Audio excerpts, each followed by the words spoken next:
அனைவருக்கும் வணக்கம். இப்போ வரவராவை தோழர் வரவராவை விடுதலை செய். விடுதலை என்பது தற்போது பிணை, பெயில், அப்புறம் அக்யூட்டல். இப்போ செக்ஷன் 437ல இன்ஃபர்ம், ஏஜ்ட், உடல்நலம் இல்லாதவர்களுக்கு, வயதானவர்களுக்கு, பெண்களுக்கு பிணையில் விட வேண்டும் என்பது சட்டம். ஆனால் NIA court, high court, supreme court பிணையில் விட மறுக்கின்றது. ஏன்? அப்போ வரவர ராவ் அவர்கள் மீது இருக்கக்கூடிய குற்ற சாட்டப்பட்டதற்கான ஆதாரங்கள் என்ன என்பதை சிறிது நேரம் கவனிப்போம். இந்த தமிழ்ல ஒரு பழைய பழமொழி சொல்லுவாங்க, வழுக்கத்தலைக்கும் முழங்காலுக்கும் முடிச்சு போடுறான். இததான் மகாராஷ்டிரா போலீஸும் என்ஐஏ போலீஸும் ஜோடிக்கிறான். அது முடிச்சு போட முடியாது. அதை ஏன் சொல்றேன்னா, 31/12/2017 supreme court retired justice P B. Sawant, Bombay high court justice Kolse Patil, இவர்கள் தான் அந்த ப்ரோக்ராம ஆர்கனைஸ் பண்றாங்க. எட்கார் பரிஷத். எட்கார் என்ன? விழிப்புணர்வு ஏற்படுத்துவது.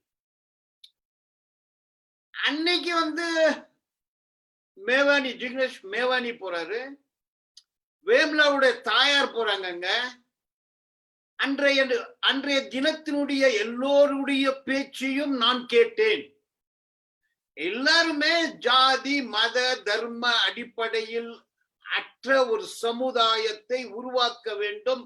அதுதான் அன்னைக்கு பேசுது. 2வது நாள் 1/1/2018 சுதீர் தவளை பேசுறாரு, கபீர் கலாம் பெஞ்ச் போறாங்க. அப்புறம் பாடல்கள் நடக்குது.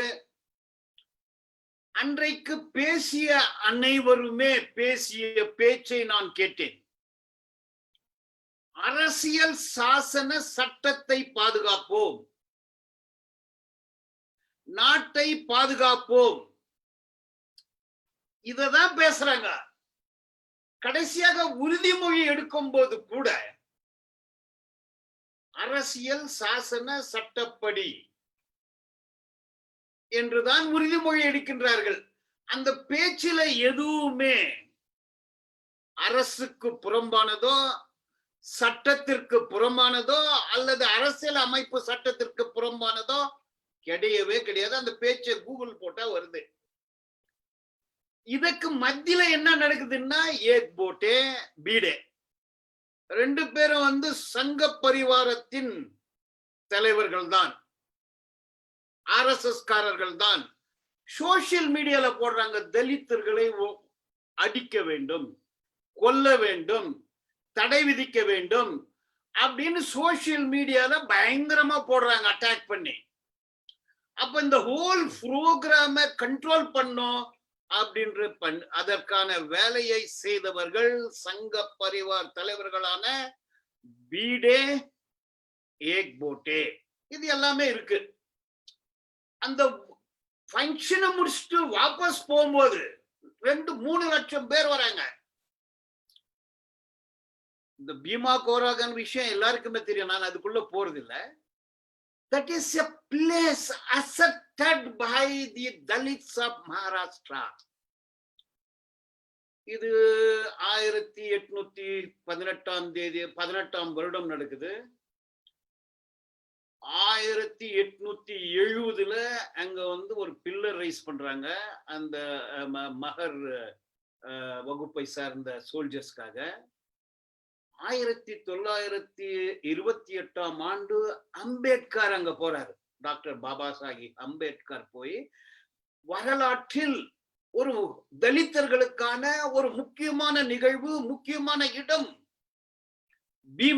பீமா கோரேகான் என்று அம்பேத்கர் பேசுறாரு. இப்படியே வருது. 2014 இந்த நாட்டுல அரசியல் மாற்றம் ஏற்படுது. 2017 10 லட்சம் பேர் கூடினார்கள் அங்கு. 10 லட்சம் பேருக்கு மேல் தலித் மக்கள். 18ஆம் தேதி ஒரு 3 லட்சம் பேர் சேர்றாங்க அங்க. மகாராஷ்டிராவிலும் பிஜேபியின் ஆட்சி, RSS தலைமையில். மத்தியிலும் பிஜேபியின் ஆட்சி, RSS தலைமையில். சோசியல் மீடியா எல்லாத்தையுமே பண்ணி அடிக்கிறான். வாபஸ் போகும்போது, திரும்ப போகும்போது வாகனத்தை தடுத்து அடிக்கிறார்கள். ஆயிரக்கணக்கான தலித் மக்களுக்கு தீவிரமான காயங்கள் ஏற்படுகிறது. 637 FIR ரெஜிஸ்டர் ஆகுது against unknown persons. 637 FIR பல்வேறு காவல் நிலையங்களில். இந்த 637 FIRல இந்த சிறையில் வடும் வரவரராவ் பெயர் எதிலுமே கிடையாது. 2/1/2018 சாவ்லே அப்படின்ற ஒரு பெண் ஒரு FIR பதிவு பண்றாங்க பூனா ரூரல் போலீஸ் ஸ்டேஷன்ல. அதுல ஏக்போட்டே மற்றும் பீடே இவர்களால் தான் இத்தனை ஆயிரம் பேருக்கு காயம் ஏற்பட்டது என்பதை குறிப்பிடுகிறார். நிறைய பேர் ஆஸ்பத்திரியில் அட்மிட் ஆனாங்க. இதற்கு காரணமானவர்கள் சங்க பரிவாரின் இந்த 2 நபர்கள். இது 2ஆம் தேதி FIR பதிவாகுது. 7/1/2018 வரைக்கும் நோ FIR, யாரு மேலேயுமே போடல. 8/1/2018 வீரேஷம்பாக் போலீஸ் ஸ்டேஷன்ல ரமேஷ் என்ற ஒரு ரியல் எஸ்டேட் பேர் வழி பீடே உடைய ஆதரவாளர் ஒரு FIR போடுறாரு. அதுல 5 பேரை சேர்க்கிறாங்க. சுதீர் தாவ்லே, ரோனா வில்சன், சோமா சென். இந்த மாதிரி 5 பேருடைய பெயரை சொல்லி சோமா சென் ஒரு 5 லட்சம் ரூபாய் இந்த நிகழ்ச்சிக்கு கொடுத்த மாதிரி ஒரு ஜோடனை பண்ணி ஒரு FIR போடுறாரு. FIR பதிவு பண்ற அந்த ரமேஷ் அவர் பீமா கோரேகான் அந்த இடத்தை சார்ந்தவர் அல்ல. அவரை எங்கே இருந்து அவர் பீடேவுடைய ஆதரவாளர். இந்த நிகழ்ச்சிக்கு பிறகு பிரதம மந்திரி மகாராஷ்டிரால போய் உரையாற்றாரு. பீடே, குற்றம் சாட்டப்பட்ட பீடே மகா புருஷர் அப்படின்னு எல்லாம் பிரதமர் அவரை ஒட்டி பேசுறாரு. இந்த பேக்ரவுண்ட் இப்படியே போகுது.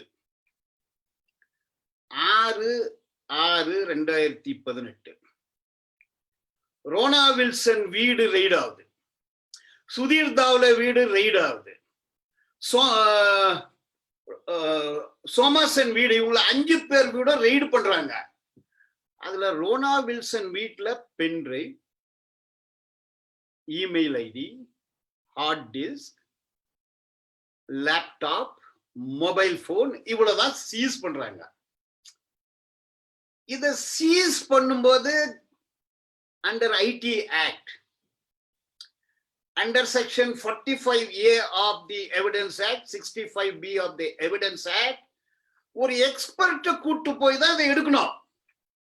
Who, where, when, why, how it was seized. அதை சீஸ் பண்ணும்போது போட்டோகிராஃபி பண்ணோம். ஒரு எக்ஸ்பர்ட்டை கூட்டு போனோம், யாரையுமே கூட்டு போல.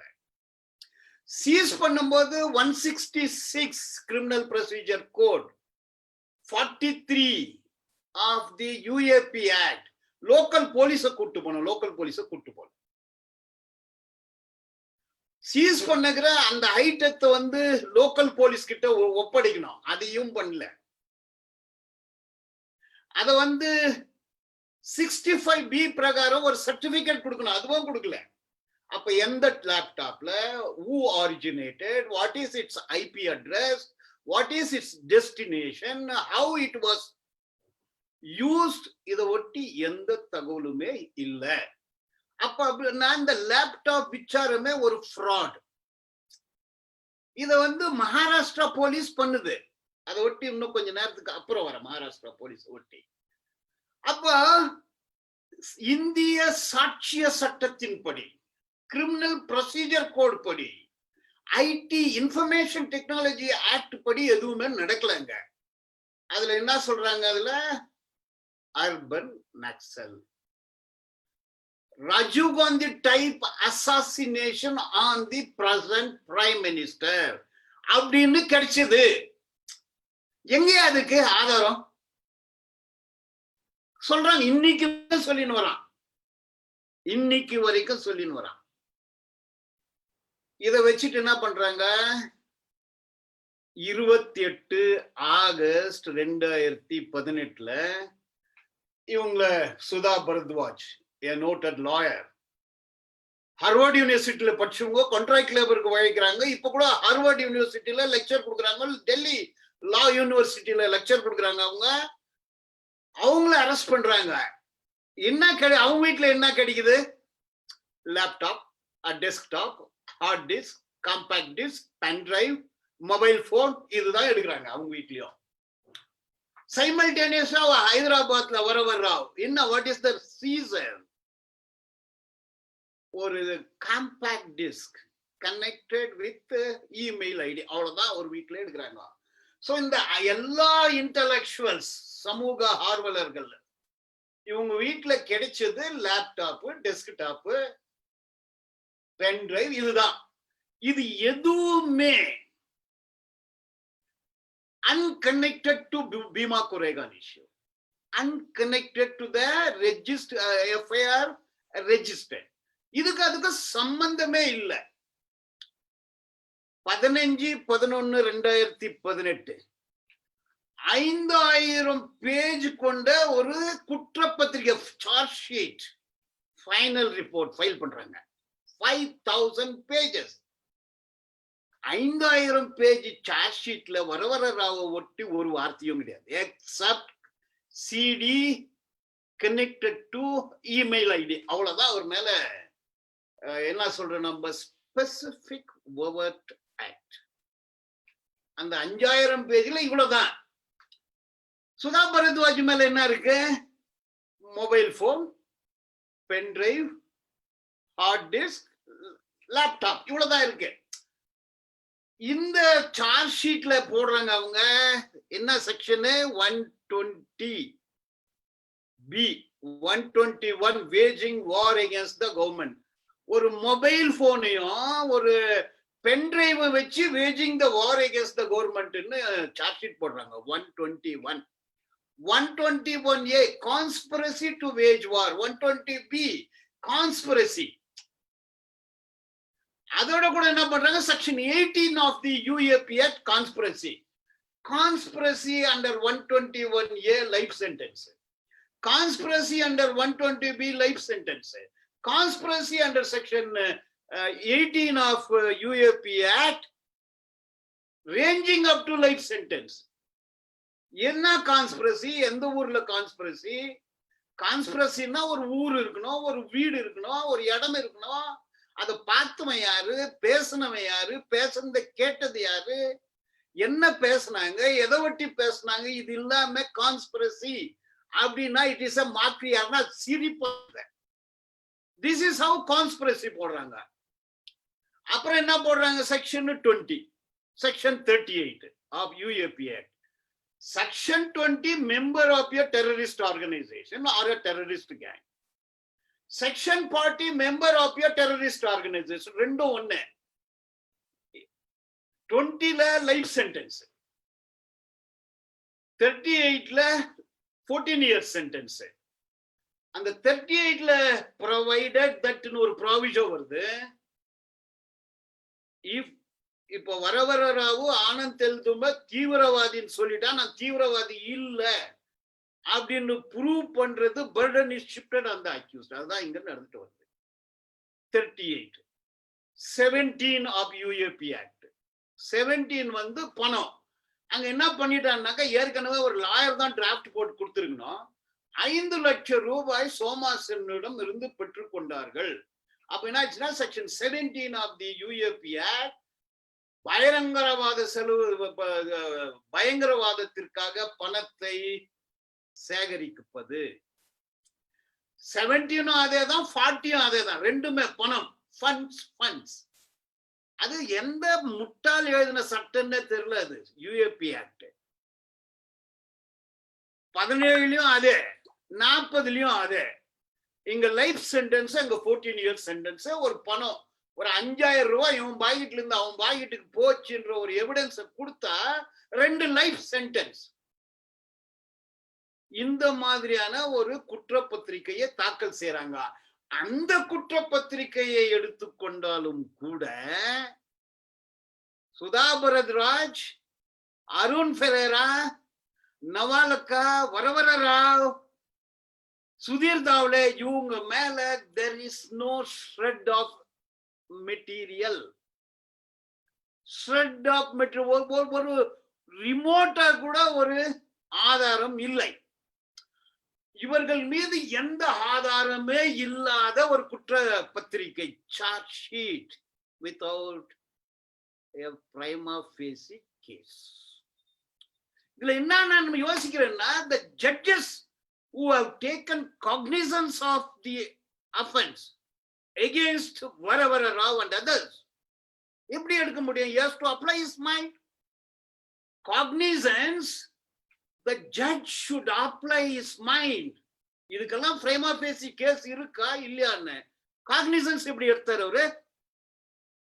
Okay, before taking cognizance in the 5000 பேர் charge sheet, sanction under section 45 subsection 2 proviso independent review committee appoint பண்ணாங்களா?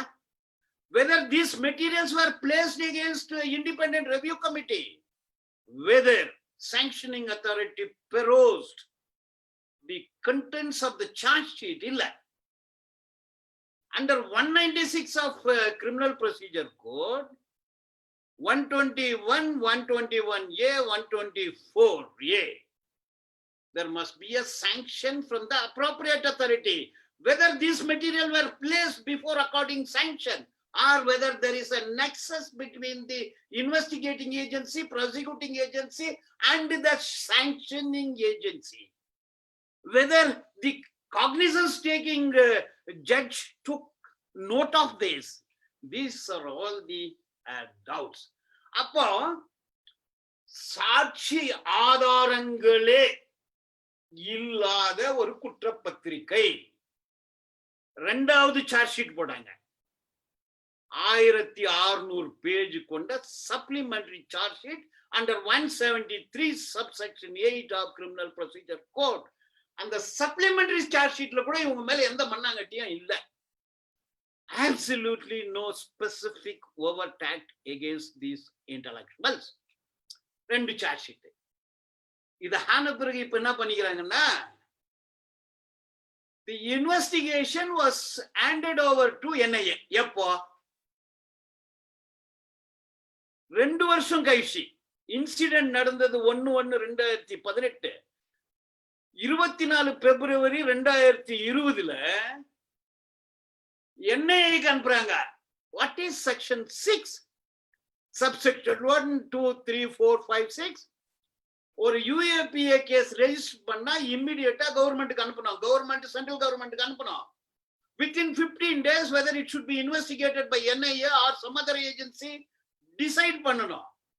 If it is decided by the central government to entrust the investigation of the local police, they should continue with the investigation. Otherwise, NIA should continue with the investigation. For the last 2 years and 1 month, NIA never ventured to take up the investigation. ஆட்சி மாற்றமாய் Shiv Sena NCP party வந்து இதை ஒட்டி மறுப்புலன் விசாரணை சொன்னதும் stealthily it was referred to NIA for further investigation. NIA எப்படி எடுக்க முடியும்? Within 15 days they should decide. After 2 years, after placing one final report and one supplementary report, how it was referred to NIA? இது எது ஒன்னாலும் நடக்கும். இவ்வளவு குளறுபடியான ஒரு கேஸ்ல 81 வயதை தாண்டிய ஒரு இன்டலெக்சுவல், போயட், ஜேர்னலிஸ்ட் சமூக சிந்தனையாளர் ஆன வரவர ராவை பிணை கொடுக்க நீதிமன்றங்கள் ஏன் மறுக்கின்றது? இங்கதான் லோயா கேஸ் நம்ம யோசனை பண்ண வேண்டியதா வருது. லோயா சங் பரிவாரத்தை சேர்ந்தவர்கள் குற்றவாளிகள். அங்க லோயா கொல்லப்பட்டார் என்று லோயா ஜட்ஜ் அவருடைய தங்கை டாக்டர் சொல்லுகிறார். Hale and healthy Loya goes to Nagpur and he was killed. He was killed. Who killed? Why he was killed? Where he was killed? How he was killed? If the matter was taken before Bombay High Court, it was rejected. Matter was taken before the Supreme Court. But it was not taken for consideration. அப்ப நீதிபதிகள் மகாராஷ்டிராவில் மிரட்டப்படுகிறார்களா? இது என்னுடைய கேள்வி. ஏன் இதெல்லாம் நடக்குதுன்னும் போது ஒரு பிளாஷ்பேக் சாய்பாபா கேஸ் 2014. இது என்னன்னா மத்திய இந்தியா, இந்தியாவின் இதயம். அது மத்திய India. Chhattisgarh, Jharkhand, a part of Madhya Pradesh, Bihar, Orissa, மத்திய இந்தியா. சுமார் ஒரு $50 trillion மதிப்புடைய பல்வேறு மினரல்ஸ், வைரம், வைடூரியம், கோமேதகம், marble, uranium, gold, dynamite, magnetite எல்லாமே கிடைக்கக்கூடிய ஒரு பூமி. மலை, காடு, நதி, இதிலே புதையுண்ட இந்த கனிம வளங்கள், விலை மதிக்கப்பட்ட கனிம வளங்கள் $50 trillion அதிகமானது. இது கார்ப்பரேட்டுக்கு தேவைப்படுது. கார்ப்பரேட் இதை கார்ப்பரேட்டுக்கு கொடுக்க காவி தயாராக இருக்கின்றது. சத்தீஸ்கர்ல பிஜேபியுடைய ஆட்சி, மகாராஷ்டிரால பிஜேபியுடைய ஆட்சி, மத்தியில பிஜேபியுடைய ஆட்சி. பிஜேபி இந்த கனிம வளங்களை பன்னாட்டு பக்காசுர கம்பெனிகளுக்கு தாரை வார்க்க தயாராக இருக்கின்றது. அந்த கம்பெனியுடைய ஆட்சி தான் இது. அப்போ மலைய காடை அழிக்கணும், மரத்தை வெட்டணும், பறவைகள் செத்து போகும், விலங்கினங்கள் செத்து போகும், ஆதிவாசிகள் செத்து போவார்கள், நீர்வளங்கள் கெட்டு போகும், தலித்து மக்கள் அவதி வருவார்கள், பிற்படுத்தப்பட்ட மக்கள் நீர் ஆதாரம் இல்லாமல் செத்து போவார்கள். இதை தலித்து மக்களும் ஆதிவாசிகளும் பிற்படுத்த மக்களும் இதை எதிர்க்கின்றனர். ஒரு மலை ஆதிவாசிகளை காட்டில் இருந்து அப்புறப்படுத்தினால் கடலில் இருந்த மீனை எடுத்து ரோடில போட்டதற்கு சமமம். அதை எதிர்க்கிறாங்க. அப்ப இந்த நாட்டுடைய இதயத்தை காக்கக்கூடிய மக்கள் ஆதிவாசிகள். இதுக்கு குரல் கொடுத்தவர்கள் தான் சாய்பாபா. இதற்கு குரல் கொடுத்தவர் தான் வரவர ராவ், ரோனா வில்சன், காட்லிங், அருண் பெரா. இந்த மாதிரியான எழுத்தாளர்கள், சிந்தனையாளர்கள், சமூக ஆர்வலர்கள் இந்த இந்தியாவின் இதயத்தின் மீது ஏற்படுத்தப்பட்ட தாக்கத்தை எதிர்த்தார்கள். இதை ஒட்டி எழுதும் போது அருந்ததி ராய் எழுதுறாங்க, இந்தியாவின் இதயத்தின் மீது போர் என்று. இதுதான். அப்போ எதுக்காக இந்த அரசு இவர்களை கண்டு பயப்படுகிறது? எதற்கு இந்த அரசு இவர்களை சிறையில் தள்ளுகிறது என்றால் இந்தியாவின் இதயத்தை கொள்ளையடிப்பதத்தை எதிர்க்கிறார்கள். அப்ப நான் அந்த சாய்பாபாவுடைய ஜட்ஜ்மெண்ட் படிச்சேன். அதுல இந்த ஜட்ஜி சொல்றாரு, அவர் மேல எவிடன்ஸ் இல்ல, absolutely no evidence against Sai Baba because prosecution unable to adduce any evidence against him. ஆனாலும் என்ன சொல்றாங்க ஒரு பேராகிராஃப்ல, அவர் 90% டிசபிலிட்டி இருந்தாலும் கூட அவருடைய மூளை ரொம்ப சிறப்பா செயல்படுது. அவரு இந்த கார்ப்பரேட் கொள்ளையை எதிர்க்கின்றார், அதற்காக தண்டனைன்னு சொல்றாங்க. தண்டனை கொடுக்கும்போது ஜட்ஜி எழுதுறாரு, ஜட்ஜி எழுதுறாரு, எனக்கு உள்ள அதிகாரம் லைஃப் சென்டென்ஸ் தான், அதுக்கு மேலேயும் கொடுத்திருக்கணும் ஜட்ஜி எழுதுறாரு. இது ஜட்ஜி எழுதிய தீர்ப்பா இல்லையான்றது கூட சந்தேகம். இந்த சந்தேகத்துக்காக ஒரு நிகழ்வை சொல்றேன் நான். இது பத்திரிகையில வந்தது, ஊடகத்துல வந்ததுதான். இதே கேஸ், பீமா கொரேகன் கேஸ் சுப்ரீம் கோர்ட்டுக்கு போனது. சுப்ரீம் கோர்ட்ல ஒரு டைரக்ஷன் கொடுத்தாங்க, translate this to English. Translate பண்ணது யார் தெரியுமா? ஆர்எஸ்எஸ். ஆர்எஸ்எஸ் ஆபீஸ்ல இதை மொழியாக்கம், இங்கிலீஷ் மொழியாக்கம் செய்யப்பட்டது என்று ஊடகங்களில வந்தது. அப்போ இந்த சாய்பாபா தீர்ப்பை எழுதியது யார்? Inference. prima facie justifiable inference. வரவரராவ பிணையில் விடக்கூடாது என்று 160 பக்கம் கொண்ட ஆட்சேபனை அறிக்கை, ஆப்ஜெக்ஷன் ஸ்டேட்மெண்ட் யார் எழுதுந்து? whether it is drafted by NIA, whether it is drafted by prosecution, whether it is drafted by somebody else, இது கூட சந்தேகம் தான். ஆகவே இந்த என்டையர் கேஸ் உடைய ஒரு சாராம்சம், கன்க்ளூஷன் என்னவென்றால், யாரெல்லாம் நாடு கொள்ளை போவதற்கு எதிர்ப்பு தெரிவிக்கின்றார்களோ, யாரெல்லாம் ஆதிவாசி, தலித், தொழிலாளர்கள், பிற்படுத்தப்பட்ட மக்களுக்காக நிற்கின்றார்களோ அவர்களுக்கு ஒரு எச்சரிக்கை. இப்ப என்னன்னா, சாய்பாபா உள்ள போட்ட யாருன்னா வாயை திறந்தா நீயும் Saibaba. Any intellectual who opens their mouth, what has happened to Navalaka? What has happened to Varavarara? What has happened to Arun Pereira?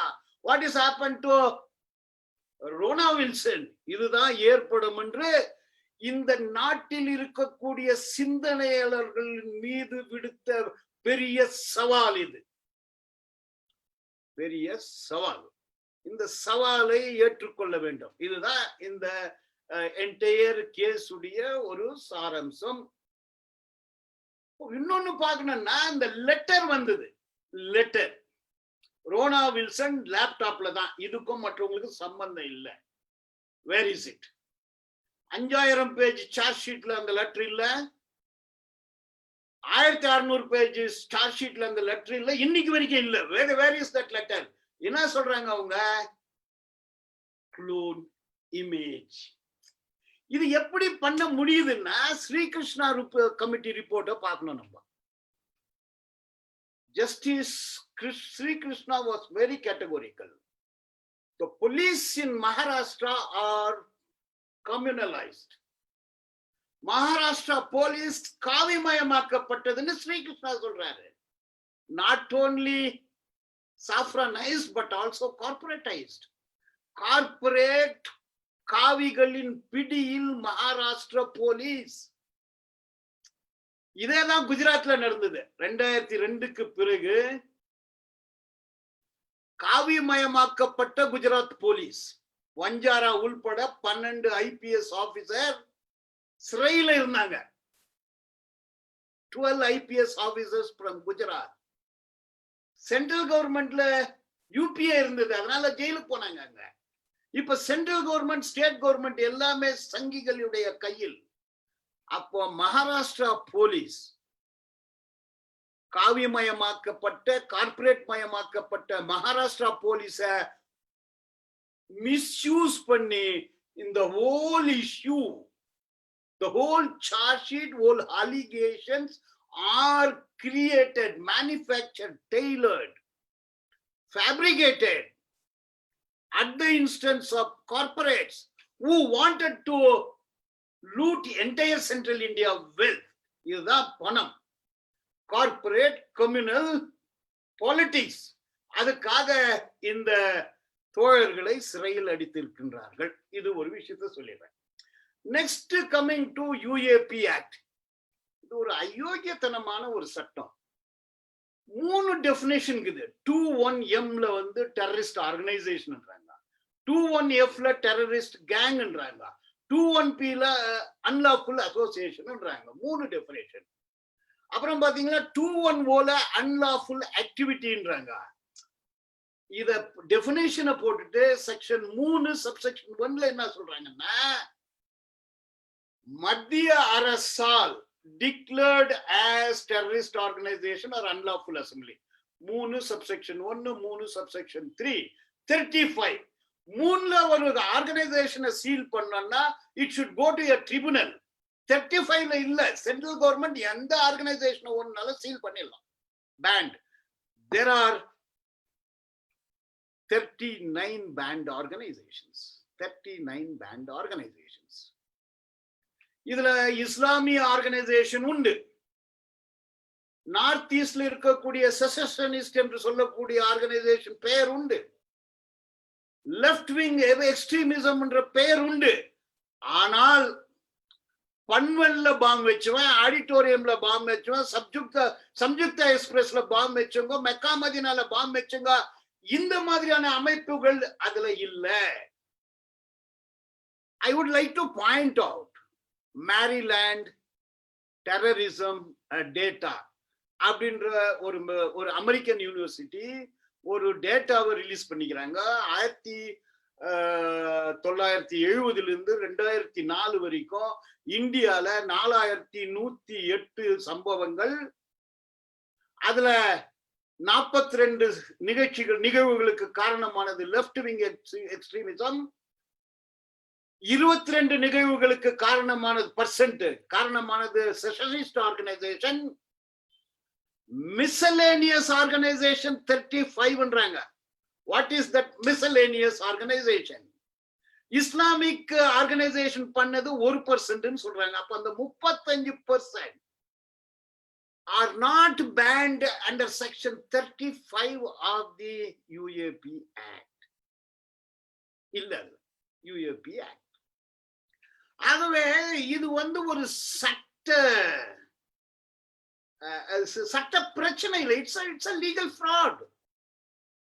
அப்ப the structure of UAP Act, the very structure, definitions and the structure of UAP Act, பிற்படுத்தப்பட்ட தாழ்த்தப்பட்ட உழைப்பாளர் மக்களை தான் குற்றவாளியாக சுமத்த முடியுமோ தவிர இந்த சட்டத்துல டாமினன்ட் செக்ஷன், மெஜாரிட்டேரியனிசம், பார்ப்பனியர்களை, பனியாக்களை இந்த சட்டத்துல போடவே முடியாது. That is the structure of UAP act. 43E of UAP act, presumption. ஒரு ஆளு நீ கொலைகாரன்னா அவன் கொலைகாரன் தான், இல்ல நீ இவன் தான் ப்ரூவ் பண்ணும். நீ டெரரிஸ்ட், நீ பயங்கரவாதி அப்படின்னு சொல்லிட்டா இவன் தான். ஆனந்த் தெல்தும்படே, அவரு ஒரு ஆனந்த் என்ற பேரு ரோனா வில்சன் கம்ப்யூட்டர்ல கிடைச்சதான், இவனே தெல்தும்படேன்னு சேர்த்துட்டான். இதுல இன்னொரு குறிப்பிடணும்னா, Anand Teltumbde has a different perception on Koregan, Bhima Koregaon incident, altogether a different perception. அவர் எதுக்காக சேர்த்தாங்க? இப்ப ஆனந்த் தெல்தும்படே மீது குற்றம் என்னன்னா, நீ பயங்கரவாதி, அவ்வளவுதான், முடிஞ்சு போச்சு. NIA tells Anand தெல்தும்படே is a terrorist. That's it. நான் இல்லை என்று ப்ரூவ் பண்ண வேண்டியது burden of proof is on him under section 38 in a provision. 16 of UAP Act in a provision. இப்ப இது எங்க இருக்குது கேஸ்? NIA கோர்ட்ல இருக்கு. NIA எந்த வருஷம் வந்தது? 2008ல. 2008ல UAP அமெண்ட்மெண்ட் ஆனது. ரெண்டும் ஒரே நேரத்துல கொண்டு வந்தாங்க. கொண்டு வந்தது காங்கிரஸ் தான். 2019 ரெண்டு ஆக்டுமே நிறைய அமெண்ட்மெண்ட்களை கொண்டு வந்தாங்க. NIA கிட்ட போயிடுச்சு. NIA கோர்ட் என்று சொன்னால் டிஃபென்ஸ் மெக்கானிசம் என்ன இருக்கா? Completely shut. Section 21 of the NIA Act. No interlocutory order can be challenged before the High Court. No 482, no 397, no Article 226. NIA court is a magistrate court, NIA court is a sessions court, NIA court is a high court, NIA court is a supreme court. Order, any order passed by NIA court is not challengeable. எந்த கோர்ட்டுக்கும் போக முடியாது. That is the final. Bail stringent. UAP ஆக்ட்ல section 43D no anticipatory bail. யூஏபின்னு ஒரு வார்த்தையை போட்டுட்டோம்னா no anticipatory bail, jail போயே போகணும். 43(5)(D)(5) bail is nothing less than impossible. இப்போ கடைசியா வந்துடுறேன், நிறைய டைம் எடுத்துட்டேன்னு நினைக்கிறேன், நான் கடைசிக்கு வந்துடுறேன். இப்போ பெயில் கொடுக்கறது இல்லை, ப்ரூவ் பண்ணோம். இன்னும் இன்வெஸ்டிகேஷன் இருக்குது. First charge sheet, second charge sheet, third charge sheet. சென்னையில கூட என்ஐஏ கோர்ட் உண்டு, 10 வருஷமா கேஸ் நடக்குது. பெங்களூர்ல என்ஐஏ கோர்ட்ல சில பேர் 14 வருஷமா அண்டர் ட்ரையல் பிரிசனராகவே இருப்பான். இதுல அயோக்கியத்தனம் என்ன பண்றாங்கன்னா 5 வருஷம் தள்ளுறது, 6 வருஷம் தள்ளுறது. என்ஐஏ எல்லாமே விரக்தி அடைந்த போது போயிட்டு நீ ப்ளீட் கில்ட்டி பண்ணிக்கோ, ப்ளீ பார்கெயின் பண்ணிக்கோ, தப்ப ஒத்துன்னு 7 வருஷம் இருந்து வெளியே வந்து இதுதான் பண்றான். அயோக்கியத்தனமான ப்ளீ பார்கெனிங். இதுல வந்து ஒரு இன்னோசென்ட்டை சேர்த்துட்டு 306ல வந்து அப்ரூவரா டர்னர் ஆயிடு, 164 ஸ்டேட்மெண்ட் கொடு. இந்த மாதிரியான அயோக்கியத்தனத்தை என்ஐஏ செய்யுது. ஒருத்தர் பேசும்போது கேட்டேன், என்ஐஏன்னா நான் நேஷனல் இன்வெஸ்டிகேட்டிங் ஏஜென்சின்னு சொன்னேன். அவர் சொன்னாரு இல்ல அது என்ஐஏன்னா நேஷனல் இன்ஹியூமன் ஏஜென்சி. அப்ப இந்த இன்ஹியூமன் ஏஜென்சி ஒரு 81 வயதானவர் மீது போடுற அப்ஜெக்ஷன் ஸ்டேட்மெண்ட்டை பார்க்கும்போது அவர் சொன்னது நிஜம் என்றே தோன்றுகிறது. ஆகவே என்ஐஏ, நீதிமன்றங்கள், மகாராஷ்டிரா போலீஸ், இது எல்லாமே கூட கார்பரேட் காவிமயம் ஆகிவிட்டதோ என்ற ஒரு அச்சம் இருக்கின்றது. இதிலிருந்து வெளியே வரணும்னா NIA act should go, UAP act should go. Both the acts are unconstitutional. Kartar Singh கேஸ்ல என்ன ஆச்சுன்னு தெரியும் நமக்கு. These are all unconstitutional, inhuman, violation of Article 20, Class 3, all that is there. This is a violation of the cherished criminal jurisprudence, which has been in force for the last 160 years. இதுக்கு எல்லாமே புறம்பான ஒரு நிகழ்வு. கடைசியாக நான் சொல்வது, தேர்தலின் மூலமாக வென்ற ஹிட்லர் 1903 அவருக்காக சட்டங்கள் எழுதப்பட்டது, அவருக்காக நீதிமன்ற தீர்ப்புகள் வந்தது. விளைவு 1945 என்ன ஆனது? ஜெர்மன் அழிந்து போனது. 1,70,00,000 மக்கள் மாண்டு போனார்கள். உலகமே அதனால் பாதிக்கப்பட்டது. மீண்டும் அது இந்தியாவிலே தொடர்கிறதோ என்கின்ற ஒரு அச்சம் எனக்குள்ளே இருக்கின்றது. வாய்ப்பிற்கு நன்றி. Thank you Milton. Thank you so much தோழர். நீ அதாவது வழக்கிற்கு உள் விவரங்களில் இருந்து எப்படி வந்து இந்த அநீதி இழைக்கப்படுகிறது, என்ஐஏ வந்து ஏஜென்சி எப்படி செயல்படுகிறார்கள், யூஏபி ஆக்ட்ல வந்து எவ்வளவு மோசமா இருக்கு, அவங்களுடைய சார்ஜ் ஷீட்ல வந்து எந்த அடிப்படையும் இல்லாமல் எப்படி இருக்கிறது என்று அந்த வழக்கினுடைய உள் விவரங்களில் இருந்து ஒரு பொய்யான புனையப்பட்ட இந்த சதி வழக்கை பற்றி ஒரு முழு